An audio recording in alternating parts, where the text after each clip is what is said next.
അങ്ങേയറ്റം ഹൃദയവേദനയുണ്ടാക്കുന്ന കാഴ്ചകളാണ് നമ്മൾ ഇവിടെ കാണുന്നത്. അദ്ദേഹത്തിൻ്റെ പ്രിയപ്പെട്ടവർ, ഭാര്യയും മക്കളും മൃതദേഹത്തിൽ അങ്ങനെയാണ് അവരുടെ പ്രിയപ്പെട്ട ആ, ആ, ശ്രീനിയേട്ടനെ, ഒരുപക്ഷെ അവരുടെ പ്രിയപ്പെട്ട പിതാവിനെ ഒക്കെ അവർക്ക് വിട്ടുപിരിയാൻ കഴിയുന്നില്ല എന്നാണ് അതൊരിക്കൽ കൂടി തെളിയിക്കുന്നതാണ് ഈ വീട്ടിൽ നിന്ന് നമുക്ക് പ്രേക്ഷകരിലേക്ക് എത്തിക്കാൻ കഴിയുന്ന കാഴ്ചകൾ.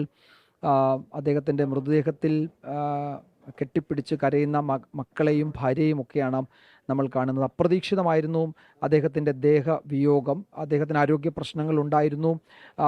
ഗുരുതരമായ ശാരീരിക ബുദ്ധിമുട്ടുകളിലൂടെ പല ഘട്ടങ്ങളിലും അദ്ദേഹം കടന്നു പോയതാണ്. പക്ഷേ അപ്പോഴും അദ്ദേഹം ഇത്ര വേഗത്തിൽ നമ്മളെ വിട്ടുപിരിയും എന്ന് കരുതിയിരുന്നില്ല.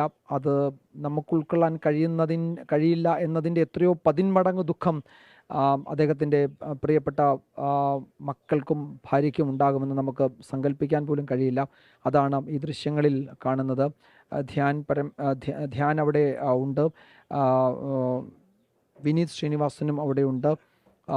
അദ്ദേഹത്തിൻ്റെ ഭാര്യയും നമ്മൾ ദൃശ്യങ്ങളിലൊക്കെ കാണുന്ന അതിവൈകാരികമായ ഈ കാഴ്ചകൾ. CPM സംസ്ഥാന സെക്രട്ടറി MV ഗോവിന്ദൻ അല്പസമയം മുമ്പാണ് അവിടെ എത്തിയത്. ഒരുപക്ഷെ അദ്ദേഹം വരും ചിതയിലേക്ക് എടുക്കാൻ അല്പം കാലതാമസം ഉണ്ടായത് എന്നാണ് തോന്നുന്നത്. അദ്ദേഹം എത്തി അന്തിമോപചാരം അർപ്പിച്ചു.